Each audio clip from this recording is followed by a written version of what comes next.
바람처럼 살아가다 보니 어느덧 올해로 92이 되었네요. 마음은 그대로인데 몸은 여기저기 삐그덕 삐그덕 말썽을 부리기 시작해요. 청춘의 시절, 그 건강했던 시절로 돌아갈 수만 있다면 얼마나 좋을까요? 그런데 최근에 참 흥미로운 연구 결과를 보게 됐어요. 이 연구 결과대로 생활 습관을 바꿨더니 10년은 더 젊어진 기분이에요. 유튜브에 떠돌아다니는 근거 없는 말들이 아니에요. 미국의 유명한 대학인 하버드 대학교 아시죠? 데이비드 싱클레어라는 하버드 대학교 유전학 교수가 있는데 이분이 자신의 몸으로 직접 실험을 해봤다고 해요. 그 결과 54살인 지금이 오히려 20대보다 더 건강하다고 하더라고요. 교수님이 말씀하시길 혈액 검사를 해보니까 혈당 수치, 염증 지수, 근육량 모든 면에서 젊은 사람들보다 좋다는 거예요. 심지어 테스토스테론 수치까지 20대 수준이라고 하더라고요. 끝까지 들어보시면 더 놀라실 거예요. 데이비드 싱클레어 교수의 이야기를 끝까지 듣고 실천해 보세요. 여러분도 10년은 더 젊어지실 수 있습니다. 처음에는 그게 말이 돼? 나이가 들면 몸이 늙는 게 당연한 거 아닌가 라고 생각했는데 그 방법들을 들어보니까 우리가 실천할 수 있는 것들이더라고요. 더 놀라운 건 제가 이미 하고 있던 것들도 많았어요. 이 교수님 말로는 우리 몸에는 젊음을 유지하는 유전자가 있는데 그걸 깨우는 방법이 있다고 해요. 마치 잠들어 있던 보물을 깨우는 것처럼요. 그리고 그 방법들이 생각보다 어렵지 않다는 거예요. 그래서 오늘은 이 교수님이 발견한 젊게 사는 비결 5가지를 여러분께 말씀드리려 합니다. 우리 나이에도 충분히 할 수 있는 것들이니까 끝까지 들어보세요. 혹시 아세요?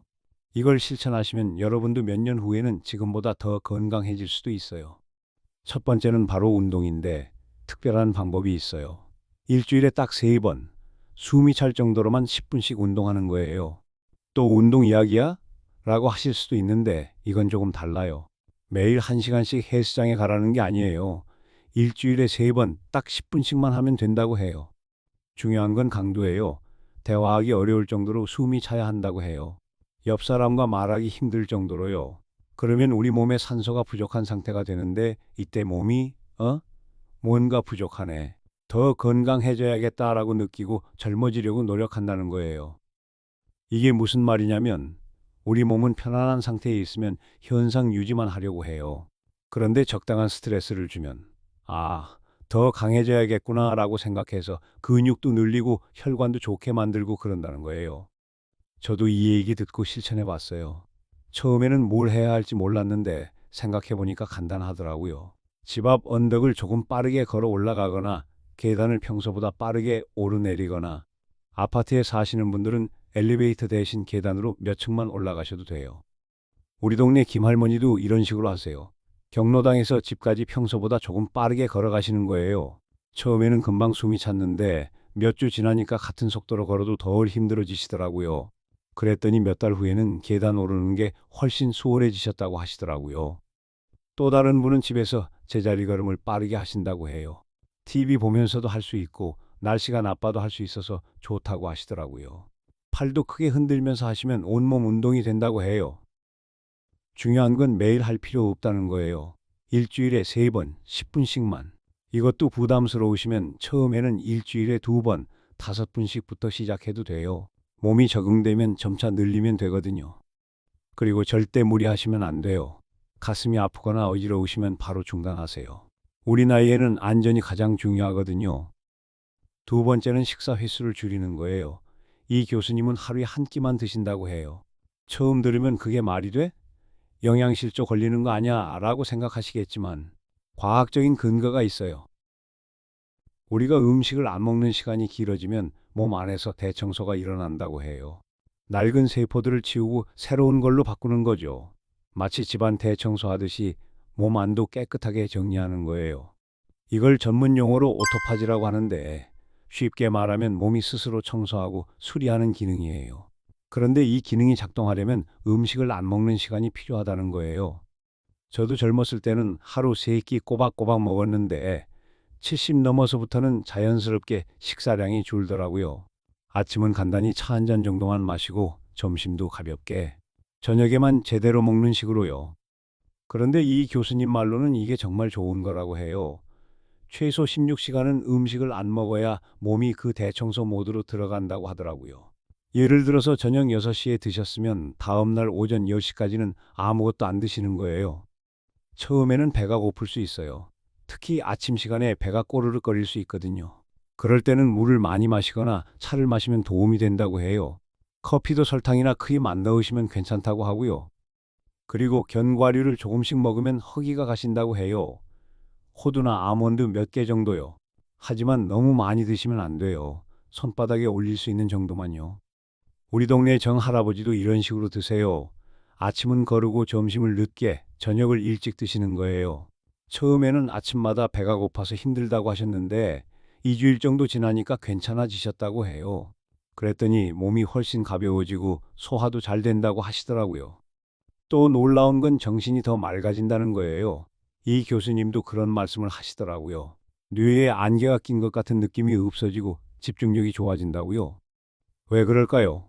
음식을 계속 먹으면 혈당이 오르락내리락 하는데 이때 기분도 덩달아 오르락내리락 한다고 해요. 그런데 공복 시간이 길어지면 혈당이 안정되고 그러면 기분이나 정신 상태도 안정된다는 거예요. 중요한 건 갑자기 확 줄이지 말고 천천히 적응시키는 거예요. 처음에는 아침만 가볍게 하다가 점차 줄여나가면 돼요. 그리고 몸이 이상하시면 바로 원래대로 돌아가세요. 우리 나이에는 몸 신호를 잘 들어야 해요. 세 번째는 먹는 음식의 종류를 바꾸는 거예요.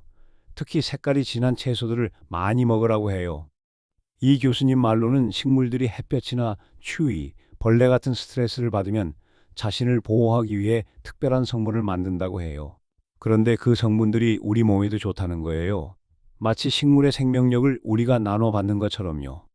쉽게 말해서 고생한 식물일수록 우리에게 더 좋다는 거예요. 온실에서 편하게 자란 채소보다는 밭에서 바람 맞고 추위 견디며 자란 채소가 더 좋다는 뜻이에요. 그래서 색깔이 진한 채소들을 권해요.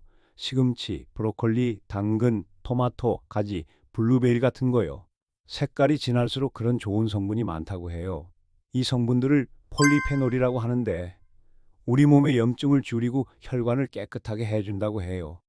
저도 요즘 이런 채소들을 많이 먹으려고 해요. 특히 시금치는 철분도 많고 비타민도 풍부해서 자주 드세요. 간단히 된장국에 넣어 끓이거나 나물로 무쳐 먹기도 하고요. 브로콜리도 살짝 데쳐서 참기름에 무쳐 먹으면 맛있어요.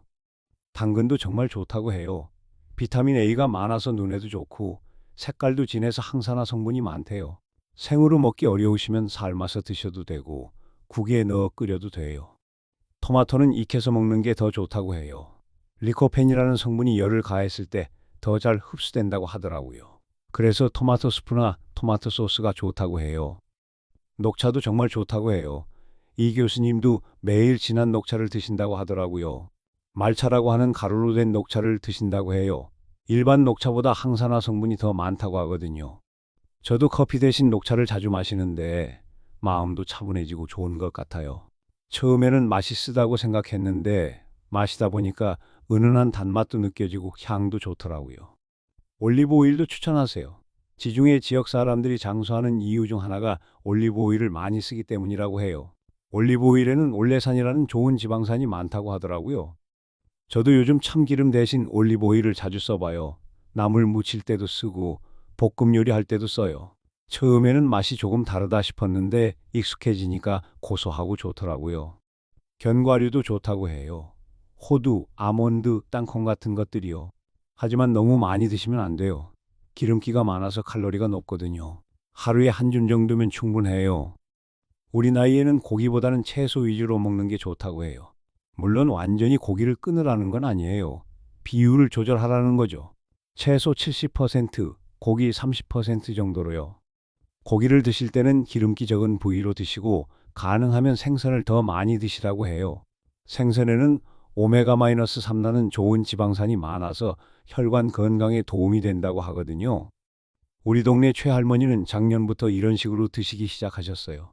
고기 양은 줄이고 채소는 늘리고 견과류도 조금씩 드시고 그랬더니 몇 달 후에 혈압이 많이 좋아지셨다고 해요.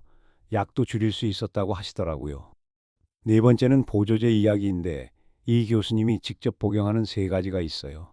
물론 저는 보조제보다는 자연식품을 더 권하고 싶지만 참고 삼아 말씀드릴게요. 그리고 반드시 의사와 상의한 후에 드셔야 해요. 첫 번째는 레스베라트롤이라는 거예요. 이름이 어렵죠. 포도 껍질에 많이 들어있는 성분인데 적포도주에서 유명해진 거예요. 와인이 몸에 좋다는 이야기 들어보셨죠? 바로 이 성분 때문이에요.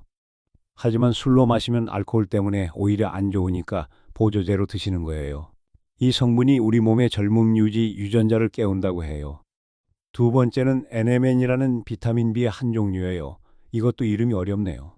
쉽게 말하면 우리 몸에서 에너지를 만드는데 꼭 필요한 성분인데 나이가 들면서 점점 줄어든다고 해요. 이 교수님 말로는 이 성분을 보충하면 NAD라는 중요한 물질을 20대 수준으로 회복시킬 수 있다고 해요. 그러면 몸의 에너지도 늘어나고 젊어진다는 거죠. 세 번째는 메트포민이라는 당뇨약이에요. 원래는 당뇨 환자들이 혈당을 조절하기 위해 먹는 약인데 당뇨가 없어도 장수에 도움이 된다는 연구 결과가 있다고 해요. 심장병, 치매 예방에도 도움이 된다고 하더라고요. 하지만 이건 약이니까 반드시 의사와 상의해야 해요. 특히 우리 나이에는 이미 드시는 약들이 많을 텐데. 저는 개인적으로 이런 보조제들에 대해서는 신중한 편이에요. 자연식품으로 충분히 섭취할 수 있는 건 굳이 보조제로 안 드셔도 될 것 같아요. 예를 들어 레스베라트롤은 포도를 많이 드시면 되고 비타민은 다양한 채소와 과일로 충분히 섭취할 수 있거든요. 그리고 보조제는 비싸기도 하고 우리 나이에는 몸에 맞지 않을 수도 있어요. 그래서 저는 자연식품을 더 권해드리고 싶어요. 혹시 보조제를 드시고 싶으시면 반드시 의사나 약사와 상의하세요. 특히 고혈압약, 당뇨약, 혈액순환 개선제 같은 걸 드시는 분들은 더욱 조심하셔야 해요. 마지막으로 피해야 할 음식들에 대해 말씀드릴게요. 이 교수님이 끄는 음식들이 5가지 있어요. 첫째는 설탕이에요. 혈당을 급격히 올리는 게 가장 나쁘다고 해요.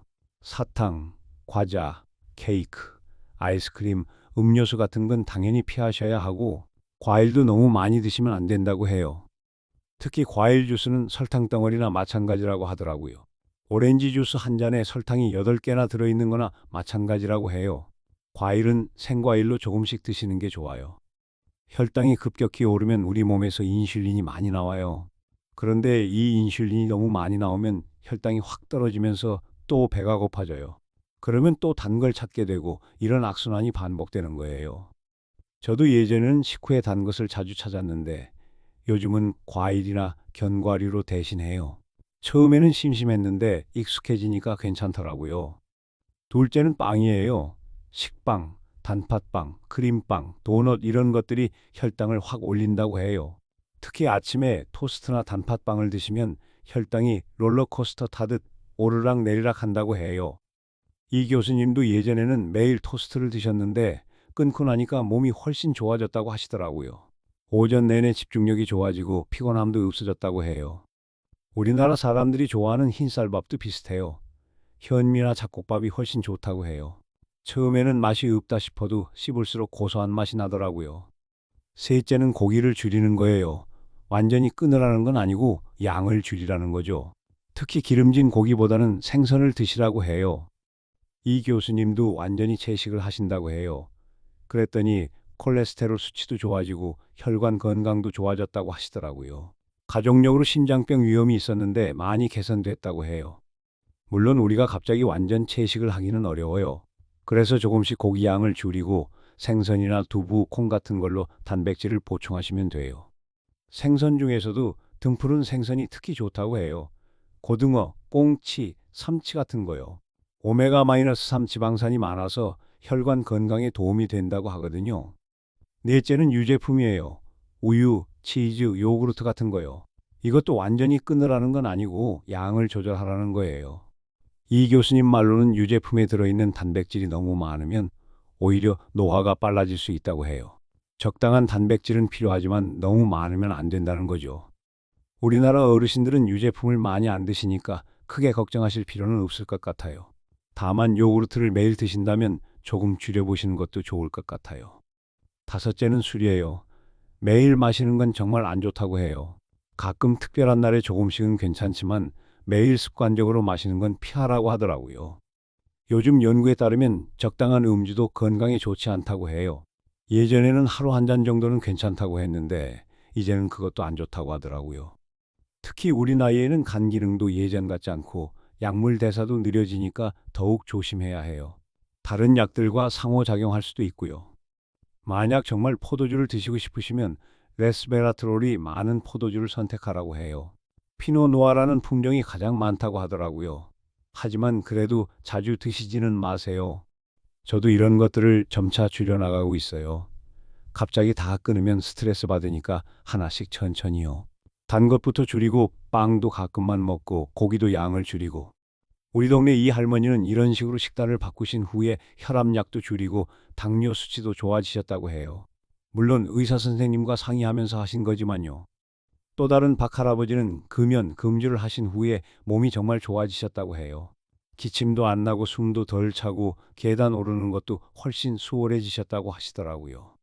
중요한 건 완벽하게 하려고 하지 마시고 조금씩 개선해 나가는 거예요. 하루 이틀에 바뀌는 건 아니지만 몇 개월, 몇 년 꾸준히 하시면 분명 차이를 느끼실 거예요. 여러분, 지금까지 하버드 교수가 발견한 젊게 사는 비결 5가지에 대해 말씀드렸어요. 일주일에 3번 숨이 찰 정도로 운동하기, 하루 한두 끼만 먹기, 색깔 진한 채소 위주로 먹기, 필요하면 보조제 고려하기, 해로운 음식들 피하기. 이 모든 걸 갑자기 다 하실 필요는 없어요. 하나씩 천천히 시작해 보세요. 저도 이런 것들을 조금씩 실천하고 있는데 확실히 몸이 가벼워지고 기운도 더 나는 것 같아요. 무엇보다 중요한 건 우리 나이에 맞게 무리하지 않는 거예요. 젊은 사람들처럼 갑자기 강한 운동을 할 필요도 없고 하루아침에 식단을 완전히 바꿀 필요도 없어요. 조금씩 꾸준히 하는 게 가장 좋아요. 특히 몸에 맞지 않으면 바로 중단하세요. 운동하다가 가슴이 아프거나 어지러우면 바로 멈추고 식단을 바꿨는데 소화가 안 되거나 기운이 없으면 원래대로 돌아가세요. 우리 몸이 최고의 선생님이거든요. 그리고 지병이 있으시면 반드시 의사와 상의하세요. 당뇨, 고혈압, 심장병 같은 게 있으시면 더욱 조심해야 해요. 혼자 판단하지 마시고 전문가의 도움을 받으세요. 저는 이런 방법들을 알고 나서 정말 희망이 생겼어요. 나이가 들면 몸이 늙는 게 당연하다고 생각했는데 그게 아니더라고요. 우리가 어떻게 하느냐에 따라 충분히 젊게 살 수 있다는 걸 알게 됐거든요. 과학이 발달해서 이제는 나이 드는 것도 어느 정도 조절할 수 있다고 해요. 물론 젊음의 셈은 없지만 건강하게 나이 들 수는 있다는 거죠. 그리고 그 방법들이 생각보다 어렵지 않다는 게 가장 좋은 소식이에요. 이 교수님도 말씀하시더라고요. 자신이 20대일 때보다 지금이 더 건강하다고요. 몸무게는 적당히 유지되고 근육량은 늘어나고 혈액 수치는 모두 정상이고 정말 부러웠어요. 우리도 할 수 있어요. 나이는 숫자에 불과하다는 말이 정말 맞는 것 같아요. 중요한 건 몇 살이냐가 아니라 얼마나 건강하냐는 거죠. 요즘 우리 동네 어르신들 보면 정말 다양해요. 같은 70대인데도 어떤 분은 정말 젊어 보이고 활기차시고 어떤 분은 훨씬 늙어 보이고 힘들어 하세요. 그 차이가 뭘까 생각해 봤는데 바로 생활 습관인 것 같아요. 건강하게 사시는 분들은 대부분 꾸준히 움직이시고 식사도 적당히 하시고 마음도 밝게 가지세요. 반대로 힘들어 하시는 분들은 움직이지 않으시고 아무거나 드시고 부정적인 생각을 많이 하시더라고요. 그래서 저는 오늘 말씀드린 것들이 정말 중요하다고 생각해요. 작은 변화 하나하나가 몇 년 후에는 큰 차이를 만들 수 있거든요. 혹시 이제 와서 뭘 해도 소용없어 라고 생각하시는 분 계시나요? 절대 그렇지 않아요. 우리 몸은 정말 대단해서 언제든지 좋아질 수 있어요. 나이가 많아도 운동을 시작하면 근육이 늘어나고 식단을 바꾸면 혈액 수치가 좋아져요. 실제로 연구 결과를 보면 80대, 90대에도 운동 효과가 나타난다고 해요. 근력도 늘어나고 균형 감각도 좋아지고 인지 기능도 향상된다고 하더라고요.